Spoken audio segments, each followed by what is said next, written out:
In the early years of the 15th century, the Kingdom of Bohemia found itself caught in the tightening grip of ecclesiastical decay and rising national unrest.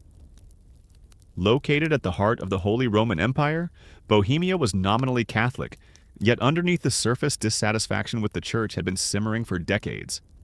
The Avignon papacy, followed by the Western Schism, had shaken confidence in the moral and political authority of the Roman Catholic Church. Simultaneously, the clergy in Bohemia had grown bloated with wealth and deeply entangled with noble interests, leaving many commoners disillusioned. Tensions between the Czech-speaking population and the largely German-speaking clergy further deepened the divide, setting the stage for spiritual revolt. Within this climate emerged a surge of reformist preaching, most notably from Jan Hus, a charismatic cleric and rector of the University of Prague.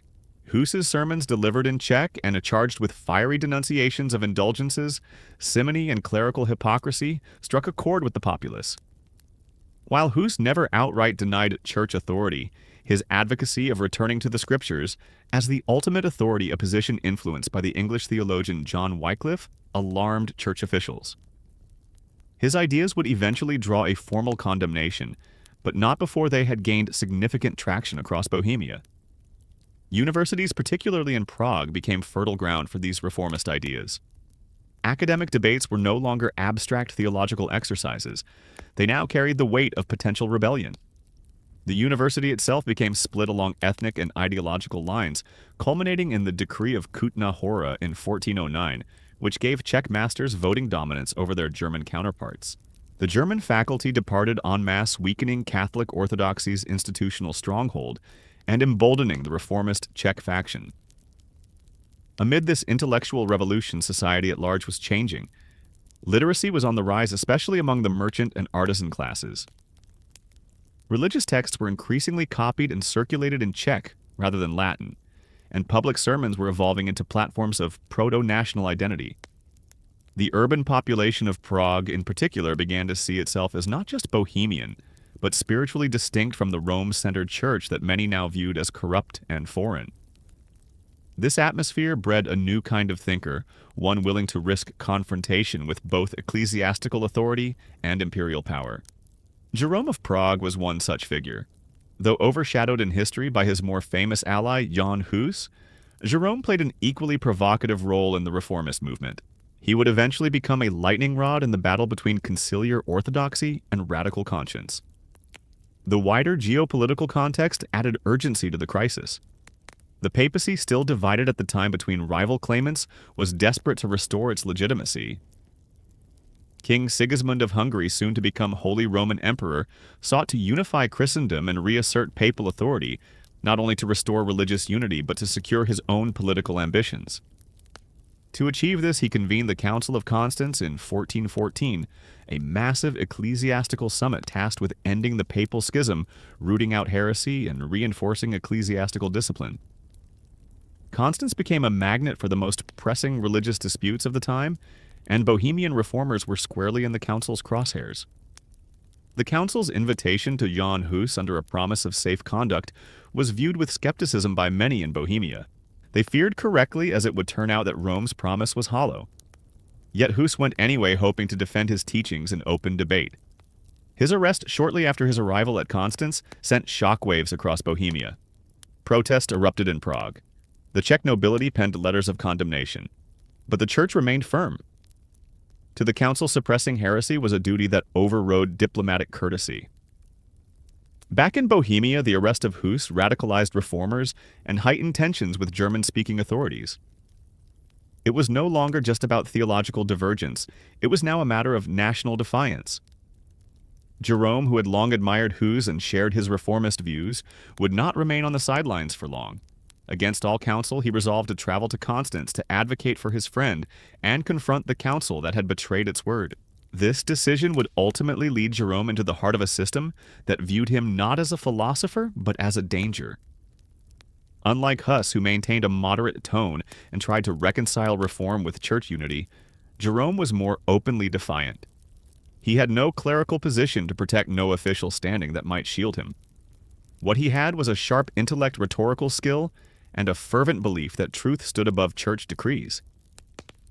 Bohemia in 1415 was not yet at war, but it was teetering. The death of Jan Hus would ignite the Hussite Wars. Jerome's arrival at Constance marked not just another theological episode, but a fateful acceleration toward one of the bloodiest religious conflicts in European history. The forces gathering around the Council of Constance kings, bishops and inquisitors, were determined to extinguish heresy for good. But the ideas Jerome and Hus championed were not so easily burned or, in Jerome's case, boiled. Jerome of Prague was born around 1379 into a respectable, likely middle-class family in Bohemia. From a young age, he displayed an extraordinary aptitude for learning. He enrolled at Charles University in Prague, an institution already becoming a hotbed of religious inquiry and philosophical debate. There he would first encounter the reformist currents rippling through the intellectual elite ideas that questioned not just church practices, but the very structure of ecclesiastical authority. By his early 20s, Jerome was already considered a prodigy. His passion for travel and debate led him beyond the borders of Bohemia and into the intellectual centers of Europe. He studied at the University of Paris, the pinnacle of theological instruction in the Western world. But it was during his time at the University of Oxford in England that he encountered a thinker whose ideas would radically alter the course of his life, John Wycliffe. Wycliffe, already dead by the time Jerome arrived, had left behind a legacy of scathing criticism toward the Roman Church. He argued that Scripture alone should guide Christian life, rejecting the notion of papal supremacy and denouncing indulgences, relics, and the moral corruption of the clergy. Jerome absorbed these ideas with fervor, translating Wycliffe's works into Czech and helping to smuggle them back into Bohemia. Wycliffe's rejection of transubstantiation, the belief that the bread and wine of the Eucharist literally become the body and blood of Christ, was especially incendiary. Though Jerome did not initially go as far in his denouncements, his willingness to circulate such heretical material marked him in the eyes of the Church. The transmission of Wycliffe's texts into a region already distrustful of clerical excess only compounded ecclesiastical concern. Jerome's intellectual fire was matched by a reputation for rhetorical skill. He was not only a scholar but a gifted orator able to sway crowds and challenge authorities in public debate. Unlike many reformers who relied on quiet writing or cloistered counsel, Jerome sought out confrontation. He held public disputations in Vienna, Heidelberg, and Paris, often leaving behind controversy and condemnation in his wake. In 1410, the University of Vienna declared him a heretic after a particularly heated set of lectures. Back in Prague, Jerome's name became synonymous with defiance. His popularity among students and artisans grew, and his alignment with Jan Hus solidified. Though Jerome never held an official church office, he became Hus's closest ideological ally. They shared a vision of a purified church, one free of financial corruption and hierarchical tyranny, and one where the Czech language and people would not be subordinate to German-dominated ecclesiastical rule. This blending of spiritual reform with national identity was part of what made their cause so potent. For many Bohemians, the push for religious reform was not simply theological, it was political, cultural, and existential. The demand for sermons in Czech, for local clergy to serve local congregations, and for the right to interpret Scripture without Latin intermediaries all reflected a broader cry for autonomy. Jerome was instrumental in propagating these ideas beyond Bohemia. On several occasions, he traveled to Poland, Moravia, and Hungary, spreading reformist views and challenging local clergy to debate. He was repeatedly warned to desist, but continued often under assumed names or forged credentials. His mobility made him harder to control than Hus, who was anchored to Prague by his academic duties. However, this same freedom would also expose Jerome to danger. Without the institutional protection of a church office or noble patronage, he relied solely on his intellect and charisma. His enemies, many of them within the church, began to track his movements. Bishops denounced him, universities banned him, and his writings were collected as evidence of heresy. Yet Jerome seemed to relish the opposition. He believed the truth was worth not only isolation, but death if necessary.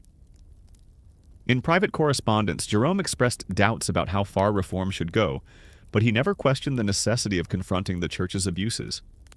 He believed that moral decay among the clergy was more than an internal failing. It was a threat to the souls of the faithful. By tolerating corruption, the church endangered the very salvation it claimed to administer. Though he lacked Hus's moderation and political caution, Jerome's willingness to articulate radical ideas made him a critical figure in the growing rift between Bohemia and Rome. He was no longer merely a student of Wycliffe, he was becoming a symbol of what Wycliffe's teachings looked like when translated into direct action. Still, Jerome understood the risks. The burning of Wycliffe's books in England, the condemnation of heretics in France and Germany, all were clear warnings. But his commitment to reform, now deeply entangled with his sense of Czech identity and justice, overrode caution. He once wrote that truth must be proclaimed even if it offends those in power. This attitude set the stage for his fateful journey to Constance in 1415. When Jan Hus was summoned by the council to defend himself against charges of heresy, Jerome could not stand idle. Despite warnings from allies and despite the clear danger, he resolved to follow Hus to Constance, not as a participant in official proceedings, but as a supporter and witness. His hope was to advocate for Hus's release, or at least ensure fair treatment. It was a bold and perhaps naive decision driven more by loyalty and conviction than by strategy. What awaited him in Constance, however, would not be an open forum for debate, but an institution that had already decided the fate of reformers like Wycliffe and Hus. For Jerome, the journey would mark the beginning of his descent from a philosopher at liberty to a condemned heretic trapped in the machinery of ecclesiastical justice. When Jerome arrived in Constance in April 1415, the council was already deep into its proceedings. Jan Hus had been imprisoned for several months, despite the guarantee of safe conduct granted by Emperor Sigismund. The council, heavily influenced by conservative church authorities and imperial ambition, showed little interest in granting Hus a public hearing. Rather than a tribunal of debate, it had become an instrument of judgment, focused more on suppressing dissent than engaging it. Jerome entered the city cautiously aware that his presence would not go unnoticed. Though not officially summoned like Hus, Jerome hoped to petition for his friend's release and offer personal testimony. His arrival, however, was met with immediate suspicion. Church authorities were well aware of his reputation. To many in Constance, he was more dangerous than Hus, less moderate, more incendiary, and unbound by institutional restraint. For several days, Jerome attempted to gain audience with influential members of the council. He posted public notices declaring his willingness to defend Hus and even offered to engage in formal theological disputation. He reportedly nailed one such notice to the door of the cathedral, mimicking the style of academic challenge familiar from his university days. But the response was silence. The council had already made up its mind on Hus, and Jerome's presence was considered provocative, if not outright subversive. Sensing the hostility building around him and likely warned by sympathetic Bohemians in the city, Jerome decided to leave Constance just 2 weeks after his arrival. It was a wise choice, though ultimately unsuccessful. He fled across the Rhine, attempting to return to Bohemia by way of the southern German principalities. Traveling under disguise, he avoided main roads and passed through small towns, but his notoriety had preceded him. By early May, he was recognized and arrested in Hirschau, near the Upper Palatinate. From there, he was handed over to imperial authorities and returned under heavy guard to Constance. His arrest was greeted with satisfaction by the council, which now had not one but two of Bohemia's most dangerous thinkers in custody. The message was clear: reformers would be silenced not through dialogue, but through incarceration. Jerome's imprisonment began under harsh conditions. He was confined in a dark cell, chained day and night, deprived of books and fed meager rations. Physical and psychological pressure were central to the council's strategy. Unlike Hus, who maintained a dignified silence and refused to recant, Jerome faced a different challenge. He had no legal summons, no formal charges when first imprisoned, and little knowledge of the legal process being used against him. For months, Jerome remained in limbo. During this time, Jan Hus was tried and condemned. On July 6, 1415, Hus was burned at the stake before a crowd of onlookers, having refused to renounce his beliefs. Jerome, still imprisoned, would not learn the full details of Hus's execution until later. But when he did, the effect was profound. The council, emboldened by its success in silencing Hus, turned its attention fully to Jerome. His trial formally began in late 1415. He was accused of spreading Wycliffite heresies, undermining church authority, and challenging the sacraments. Much of the evidence presented was circumstantial accounts of his speeches, distribution of banned texts and associations with known heretics. Witnesses were brought forward, some of whom had debated with Jerome in Paris and Vienna years earlier. Jerome denied legal counsel was forced to defend himself. Despite the physical toll of his confinement, he remained lucid and combative. He challenged the fairness of the proceedings and demanded the opportunity to present a full defense. The council, however, was not inclined toward leniency. What it wanted was submission, not persuasion. Under mounting pressure, Jerome's health began to deteriorate. Months of imprisonment, isolation, and interrogations had left him physically weakened and mentally worn. By April 1416, nearly a year after his arrival in Constance, he relented. He offered a public recantation of his views, renouncing Wycliffe and condemning Hus's errors. It was, he admitted later, done out of fear and desperation. The council was satisfied, at least temporarily. Jerome was removed from the dungeon and placed under house arrest. The authorities assumed the ordeal had broken his spirit, but Jerome's conscience remained unsettled. His public recantation, though it may have spared his life in the short term, began to weigh heavily upon him. In letters smuggled out to friends in Prague, he spoke of shame and betrayal, not of others, but of his own integrity. The internal struggle reached a breaking point in May 1416. At a formal public session of the council, Jerome stunned the audience by retracting his earlier recantation. He stood before bishops, cardinals, and princes and declared that Hus had been a holy man unjustly condemned. He denounced the council's methods, reaffirmed his belief in the teachings of Wycliffe, and condemned the church's corruption in bold, unambiguous terms. The reaction was immediate. A new round of charges was drafted, this time with no ambiguity. Jerome had committed heresy not only through his original beliefs, but now through his brazen defiance. The council prepared for sentencing. Jerome, for his part, showed no signs of fear. He had made peace with the consequences of his reversal. His speech, delivered with clarity and confidence, was noted even by those who condemned him. Some later described it as one of the most eloquent defenses of liberty of conscience ever delivered in a church court. By choosing to reverse his recantation, Jerome had sealed his fate. There would be no second chance, no further deliberation. The method of execution, however, would depart from convention. While burning at the stake was standard for heretic sources, particularly from Czech accounts written in later years, would claim something far worse awaited him. The Council of Constance had by this point solidified its legacy. It had already deposed 3 rival popes, burned Jan Hus, and declared John Wycliffe's teachings heretical, even exhuming his remains decades later to symbolically condemn him posthumously. But with Jerome of Prague, the dynamic shifted subtly.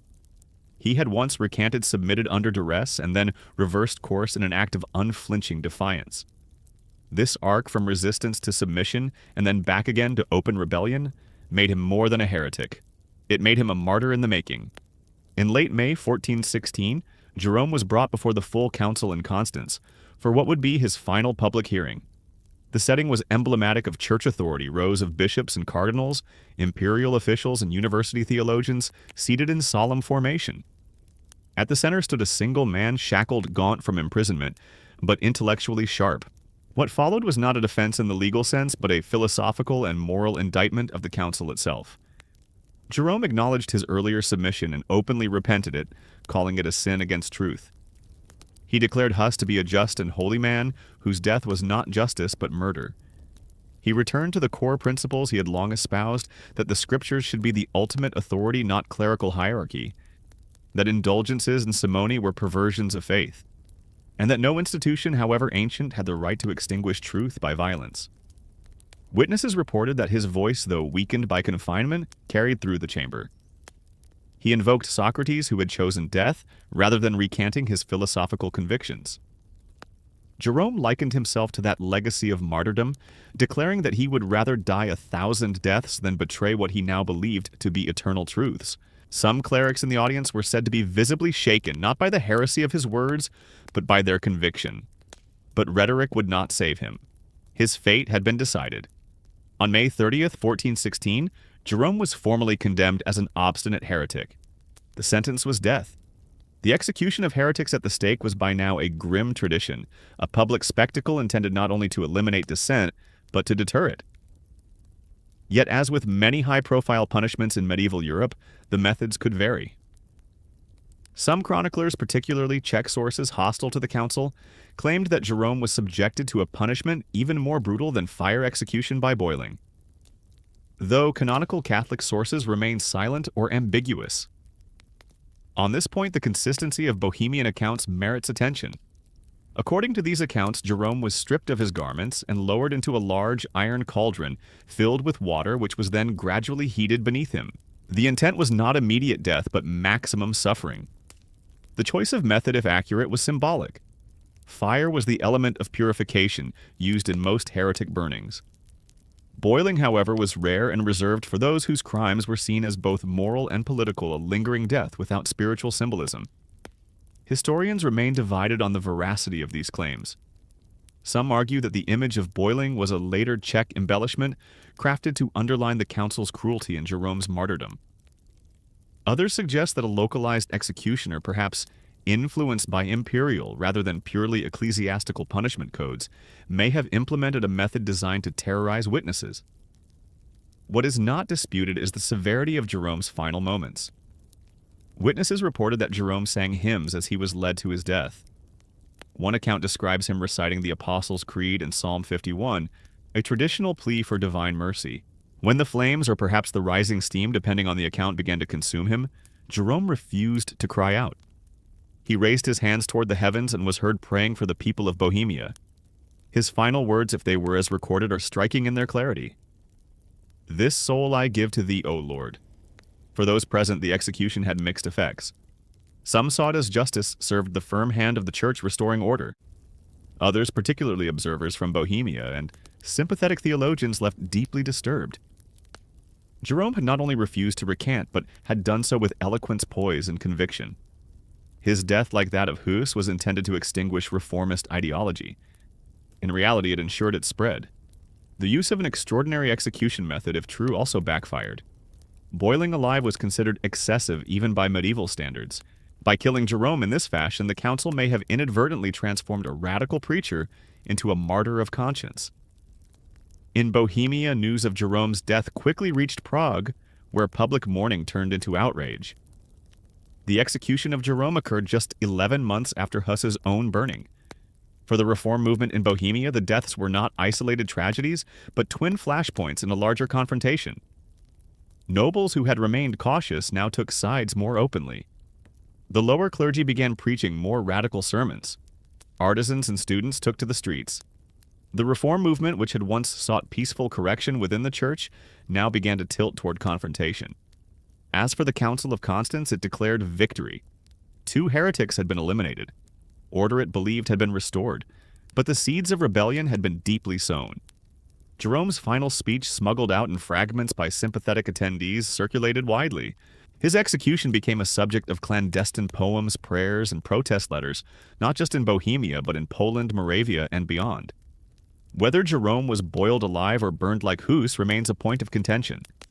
But what is beyond dispute is that the council's attempt to silence him had the opposite effect. His death, like his life, became a rallying cry for those who believed that the church had abandoned its spiritual mandate in favor of institutional control. In the immediate aftermath of Jerome's death, Bohemia underwent a transformation that neither the Council of Constance nor Emperor Sigismund had anticipated. The twin executions of Jan Hus and Jerome of Prague galvanized a wide segment of the Bohemian population, not only religious reformers but also nobles, artisans, and even members of the lesser clergy who had once maintained loyalty to the church. What had been a movement of theological dissent now evolved into a national cause with political overtones. News of Jerome's execution spread quickly through Prague and other Bohemian cities, largely through oral retellings and copied letters smuggled out of Constance. His defiant speech at the council, particularly his decision to retract his recantation and proclaim the innocence of Hus, made an indelible impression. In popular narratives, he was no longer simply a scholar or a preacher. He had become a martyr who had endured torture and chosen death over betrayal of conscience. One of the first consequences was a shift in the posture of the Bohemian nobility. Before 1415, many nobles had supported Hus's reforms in principle, but hesitated to openly challenge church authority, partly out of fear of excommunication or reprisals. The deaths of Hus and Jerome, however, led to the drafting of a formal protest. In 1415 and again in 1416, a large group of Bohemian nobles, by some accounts over 450 signatories, issued public letters denouncing the council's actions. They declared that both men had been condemned unfairly and that their theological views did not warrant execution. These declarations were more than symbolic. They marked a withdrawal of legitimacy from imperial and ecclesiastical authority in Bohemia. Meanwhile, in Prague, the religious climate became increasingly volatile. Preachers who had once been cautious began openly condemning the church hierarchy. Radical reformers like Jacob of Mies and others took up the mantle of leadership, insisting that the time for compromise had passed. The university, which had once been divided along German and Czech lines, now became a focal point for the Hussite movement, an incubator of theological, political, and military resistance. Jerome's death also contributed to the further development of a Bohemian theology of national suffering and divine mission. Many reformers began to argue that Bohemia was undergoing a kind of biblical trial, persecuted not because it was heretical, but because it was chosen to reveal the corruption of the Roman Church. This notion, reinforced by the examples of Hus and Jerome, resonated deeply with both the rural peasantry and the urban intelligentsia. At the same time, moderates within the church attempted to contain the fallout. Emperor Sigismund, who had guaranteed Hus's safe conduct and then allowed his execution, found his reputation in Bohemia ruined. When he later attempted to claim the Bohemian crown following the death of his brother King Wenceslaus IV in 1419, he was met with hostility. The perception that Sigismund had betrayed Bohemia's reformers proved politically disastrous. His claim to the throne triggered a full-scale rebellion. This uprising would become known as the Hussite Wars, a series of brutal conflicts fought between 1419 and 1434. The wars were fueled by a combination of religious conviction and national identity, but the deaths of Hus and Jerome were the moral foundations upon which the rebellion was built. During the wars, Jerome's name was invoked alongside Hus's in sermons, songs, and banners carried into battle. He was no longer seen as just a martyr. He had become a symbol of defiance against a distant and corrupt authority. While Hus had advocated for reform within the church, Jerome's trajectory from scholar to defiant heretic helped justify the more radical wings of the Hussite movement.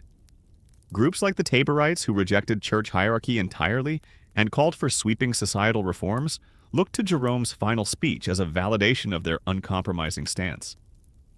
Even more moderate factions like the Utraquists, who demanded the right of the laity to receive communion in both kinds, adopted Jerome as a symbol of resistance. Outside of Bohemia, reactions to Jerome's death were more measured but no less significant. In the universities of Paris and Oxford, where debates on church reform continued, his name became a touchstone in arguments about conscience and authority. Though officially condemned, he was privately admired by some as a thinker who had dared to die for his beliefs. His legacy also influenced early Protestant thinkers in the next century. Martin Luther, who would be born less than 100 years later, read accounts of Hus and Jerome with great interest. Though Luther's reforms would emerge under very different circumstances, the precedent set by Bohemian dissenters provided a model for confronting entrenched church power. In the decades following his death, Jerome's image was carefully preserved and curated by the Hussite movement. Pamphlets detailing his trial and execution circulated throughout Central Europe. Woodcuts and illustrated manuscripts depicted him either bound at the stake or, in the more controversial accounts, writhing in the cauldron. Songs and poems commemorated his final speech. In some circles, he was referred to as the Bohemian Socrates, a nod to the philosophical courage he had evoked in his final hours. Whether burned or boiled, the method of his execution may never be definitively resolved. What mattered to his followers was not how he died, but why he chose to die. His life, his intellectual achievements, and his dramatic final stand gave the Hussite movement both moral credibility and emotional momentum. The Council of Constance had intended to silence heresy, but in trying to erase Jerome of Prague, they had inadvertently enshrined him in memory. While Bohemia descended into ideological rebellion and eventual war, the Roman Catholic Church attempted to move past the deaths of Hus and Jerome with institutional poise. To the Council of Constance, these executions were necessary excisions, unpleasant but justified. Yet among the theological and political intelligentsia of Europe, especially in regions sensitive to church authority, The name Jerome of Prague began to acquire a new dimension not merely as a heretic, but as a man whose moral reasoning had directly challenged the epistemological foundations of the Church itself. This was particularly evident in the way Jerome's recantation and subsequent reversal were interpreted by observers. To ecclesiastical authorities, the retraction and reaffirmation were signs of instability, perhaps even arrogance. But to others, especially sympathizers of reform, they revealed the harrowing inner conflict of a man who had been broken physically but not intellectually.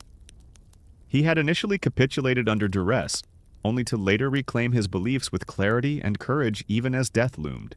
This narrative of a man triumphing spiritually over institutional pressure resonated deeply with European humanists and proto-reformers. In Italy and France, thinkers associated with the early humanist movement, who were themselves questioning the rigidity of scholasticism, began referencing Jerome, albeit cautiously, as an exemplar of philosophical integrity. He had invoked Socrates not as rhetoric, but as a genuine model for moral resistance. His death therefore stood at a curious intersection condemned by orthodoxy, yet admired by emerging voices who sought a more personal and rational engagement with theology. This admiration, however, remained largely subterranean for several decades. Open praise of Jerome could still lead to charges of heresy. Yet his image endured circulated in coded language allegory and manuscript marginalia. In Prague, his memory was anything but quiet. The Hussite-controlled areas began to institutionalize his martyrdom. Churches and chapels erected in his name alongside those of Hus became pilgrimage sites. His execution date was commemorated with readings of his final defense considered by many in the movement as a sacred text. Within the Hussite movement, Jerome's legacy played an important role in the internal fragmentation that followed the initial years of unity. The more moderate Utraquists focused on theological negotiation and sought an eventual reconciliation with Rome.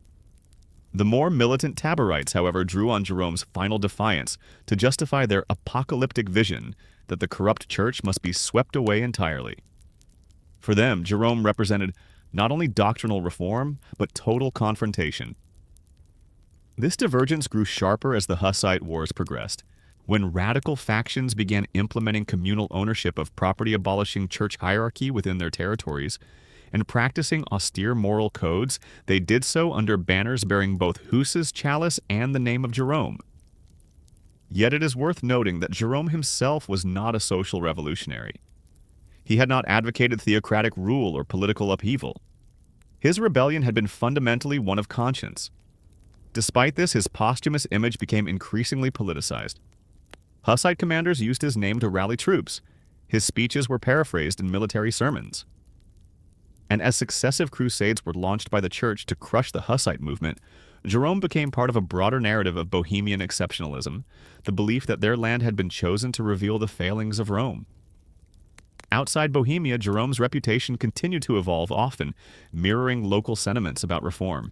In parts of Germany where anti-clericalism was growing due to economic and spiritual grievances, references to Hus and Jerome circulated among the literate artisan classes.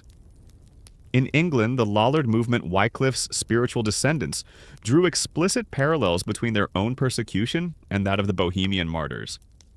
The symbolic power of a man who had been educated, eloquent, and willing to die for Scripture over church carried immense resonance.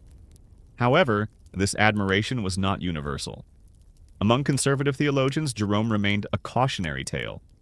His final act of recantation, followed by reversal, was interpreted not as bravery, but as arrogance, a man who had placed personal judgment above the consensus of the Church. In some scholastic circles, his execution was used to reaffirm the necessity of submission to ecclesiastical authority, regardless of intellectual brilliance. In the following decades, as the Council of Basel and later the papal reforms attempted to restabilize the Church, the lessons of Constance were both embraced and contested. The executions of Hus and Jerome were never officially condemned, but they lingered as unresolved ghosts in the Reform discourse. Even among moderate reformers within the Church, there was a growing unease about the severity with which dissent had been punished. This unease would fully blossom in the early 16th century. Martin Luther, when he posted his 95 Theses in 1517, explicitly identified with the Hussite legacy. Though Jerome is less frequently mentioned by name than Hus, Luther was well aware of his writings and the accounts of his trial. The intellectual courage Jerome displayed in the face of death, particularly his retraction of a recantation forced under torture, became a point of inspiration for those advocating sola scriptura and personal faith. In a sense, Jerome of Prague became a prototype of what the Reformation would later canonize the scholar-martyr. His life and death offered a blueprint for how conscience, reason, and faith could and perhaps should collide with institutional power. For every Protestant thinker who would later face trial, exile, or execution, Jerome stood as an early example of what such defiance looked like in its most naked and tragic form. Yet even as his image was refracted through the lenses of politics, theology, and nationalism, the historical Jerome remained elusive. He had not written treatises like Wycliffe or erected theological systems like Luther. His legacy was embodied more in speech than in text, in the gesture of resistance rather than codified doctrine. This made him harder to pin down, but also more potent as a symbol. By the mid-16th century, efforts were made in Bohemia to formally rehabilitate his memory.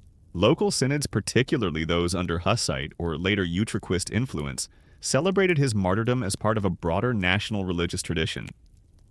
Though the Catholic Church would never canonize Jerome among Bohemian reformers, he had become unofficially a saint of conscience, a man who had dared to think freely and die for it. As the 16th century gave way to the 17th, the legacy of Jerome of Prague became more than a memory of martyrdom. It became a touchstone in the cultural and confessional identity of Central Europe. In Bohemia, where the reverberations of the Hussite movement had permanently altered the religious landscape, Jerome's image continued to evolve, particularly as the region became a contested space in the broader struggle between Protestant and Catholic forces. The Protestant Reformation, now well underway, had created a fragmented but vibrant ecclesiastical map across Europe. In territories that had embraced Lutheranism or Calvinism, Jerome's story was repurposed to fit new theological paradigms. While his affiliation with Wycliffe and support of Hus made him acceptable to Protestant historiography, the complexity of his views and the scarcity of surviving writings allowed different groups to mold his memory to their purposes. In Lutheran narratives, Jerome became a harbinger of the true gospel, a man who had seen the rot at the heart of the medieval church and dared to call it by name. Calvinist chroniclers emphasized his insistence on the authority of Scripture over the traditions of Rome. Anabaptist writers, particularly in Moravia, highlighted Jerome's refusal to yield under pressure and used his final stand as a model of personal conviction against coercive religious power. Even within Catholic Bohemia, especially in periods of uneasy tolerance, the story of Jerome was not entirely erased. While the official line remained that he had been a heretic, occasional efforts were made by moderate Catholics to soften the narrative. Some clerics, particularly Jesuits who sought to reclaim Bohemia during the Counter-Reformation, argued that Jerome had been misguided, not malicious, a brilliant but arrogant scholar who had tragically allowed pride to eclipse obedience. This rhetorical shift did little to change public perception, but it reflected the enduring presence of Jerome's legacy, even in hostile doctrinal environments. The 30 Years' War, 1618 into 1648, which began in part as a religious struggle in Bohemia, brought Jerome's name once more to the forefront. The defenestration of Prague in 1618, which marked the war's violent beginning, occurred just yards from where Jerome had once lectured. Protestant Bohemians viewed their rebellion as a continuation of the Hussite cause, a reassertion of rights that had been stolen in the aftermath of Hus and Jerome's executions. Sermons invoking Jerome's final words were delivered to troops in broadsheets, reprinted accounts of his trial to inspire resistance. But as Catholic Habsburg forces regained control over Bohemia, in the latter half of the war, repression followed. Hussite churches were destroyed or rebranded. Monuments to Hus and Jerome were torn down, and their names were prohibited in public worship. The intellectual and religious elite of Bohemia were systematically replaced by Catholic clergy loyal to Rome. Over time, the once vibrant public memory of Jerome faded from urban spaces and formal education, though it endured in households, whispered stories, and handwritten notes preserved in secret. The Enlightenment of the 18th century brought new interest in figures like Jerome, now interpreted through the lens of rationalism and civil liberty rather than theology. In early Enlightenment histories, particularly in German-speaking regions, Jerome was presented as a pioneer of freedom of thought, a man who had questioned authority not only on faith, but on principle. His trial became a subject of philosophical discussion about the rights of conscience, and his execution, whether by fire or boiling, was cited as an example of religious tyranny. In the 19th century, with the rise of Czech nationalism, Jerome's legacy underwent yet another transformation. Nationalist historians, poets, and artists recast him as a patriotic martyr who had not only fought for religious truth, but for the dignity of the Czech people. Alongside Jan Hus, Jerome was incorporated into the mythos of Czech resistance to German dominance, to Habsburg control, and to the suppression of Czech language and identity. Public monuments were erected. Plays were written. In Prague, a statue of Jerome eventually joined that of Hus in the Old Town Square. Schoolchildren were taught the story of a man who had defied the most powerful institution of his time, not merely for theological nuance, but because he refused to surrender his conscience. Jerome's courage in recanting his earlier recantation, in standing alone before the Council of Constance, became a foundational episode in the narrative of Czech moral independence.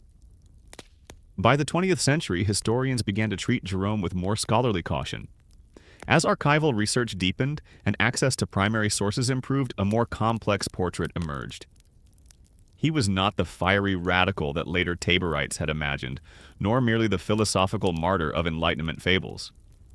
He was a man of contradiction, highly educated but politically naive, rhetorically gifted yet impulsive, deeply committed to reform but without a systematic theology to support his positions. His decision to follow Hus to Constance despite the evident risks remains one of the most revealing moments of his character, driven by loyalty, passion, and a possibly tragic underestimation of the council's rigidity. The question of how he died, burned or boiled, remains unresolved. While the official records of the council state that he was burned at the stake, Bohemian chronicles written in the years following his execution insist on the more gruesome method. Some scholars suggest the image of boiling may have been symbolic, a reflection of the intensity of his suffering, rather than a literal account. Others argue that regional variations in execution methods, particularly in cases involving both ecclesiastical and imperial jurisdictions, may explain the discrepancy. Regardless of the method, what remains indisputable is the endurance of Jerome's story. Across 6 centuries, he has stood as a mirror for the values of each era: theological reform, national identity, civil liberty, and philosophical conscience. Few figures of the late medieval period have been so thoroughly reinterpreted by such a broad range of movements. Fewer still have continued to inspire such conflicting yet earnest admiration. In the modern Czech Republic, Jerome is honored not only in religious circles but as part of a broader national heritage. Schools teach his story alongside Hus's. Public spaces bear his name. And each year on the anniversary of his execution, flowers are placed at the monuments that bear witness to the price he paid for speaking truth as he saw it. In the centuries following Jerome of Prague's death, the task of understanding his life and his choices became one of assembling fragments. Unlike many other figures of the Reform era, Jerome left behind no systematic body of written work. What we know of him comes largely from the records of others' court proceedings, eyewitness testimony, and chronicles shaped by political and theological intent. This scarcity of direct material may have obscured some aspects of his thought, but it also contributed to the mythic quality of his legacy, a man known as much for how he died as for what he believed. By the early 20th century, historians began re-evaluating Jerome through the lens of academic rigor rather than religious or national passion.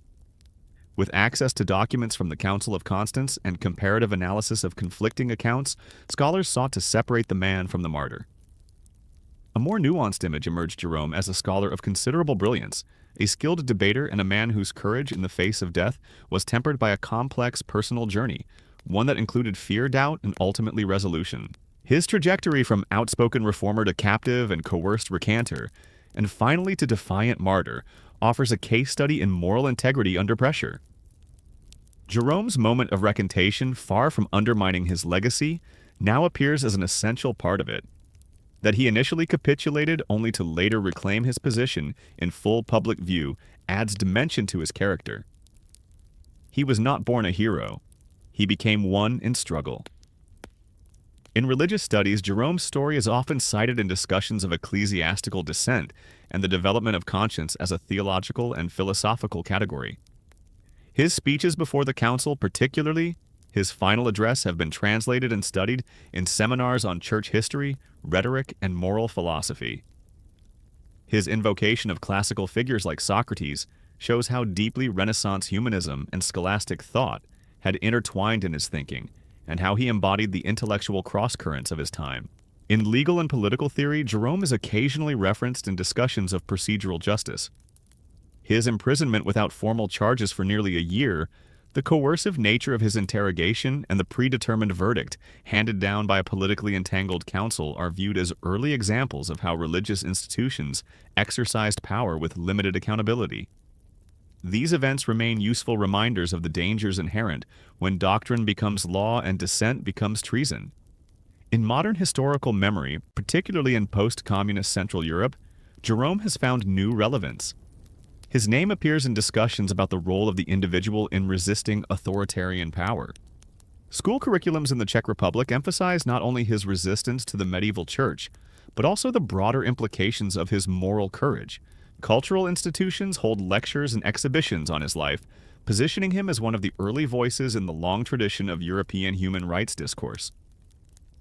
That being said, Jerome's story remains less well known globally than that of Jan Hus, Martin Luther, or other Reformation figures.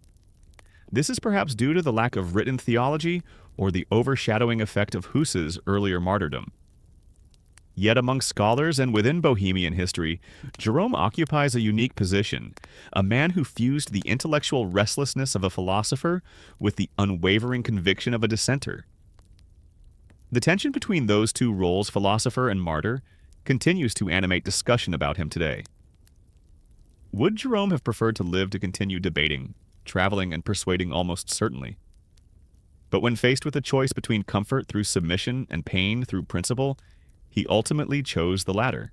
His story offers no easy moral, no simple dichotomy of good versus evil. What it offers is a portrait of a man wrestling with truth under the crushing weight of institutional force, and finding in that crucible the courage to remain himself. The death of Friar Jerome of Prague marked more than the silencing of a heretical voice. It symbolized a fundamental collision between authority and conscience. In an age where religious institutions held sway over kings and commoners alike, Jerome's refusal to conform, even in the face of death, reverberated far beyond the walls of the Council of Constance. His execution did not end the Bohemian reform movement. It ignited it. Within a year, the Hussite wars erupted, and the once pacifist calls for church reform transformed into a militarized struggle for spiritual and national autonomy. Jerome's influence, though often overshadowed by his contemporary Jan Hus, left a legacy both subtle and profound. He did not pen sweeping theological treatises, nor did he lead armies or hold ecclesiastical office. Instead, he became a symbol of intellectual resistance, a scholar whose loyalty to truth outlived his own fear. His recantation and subsequent reversal humanized him, grounding his martyrdom not in perfection, but in moral clarity reclaimed through hardship. Over centuries, Jerome's story has been interpreted through multiple lenses as a precursor to Protestant reform, a martyr of Czech nationalism, a symbol of resistance against institutional tyranny. Each reading reflects the evolving needs of the societies that remember him. Yet at its core, his legacy endures because it asks an ever-relevant question: what is the cost of remaining true to one's convictions when every force demands surrender?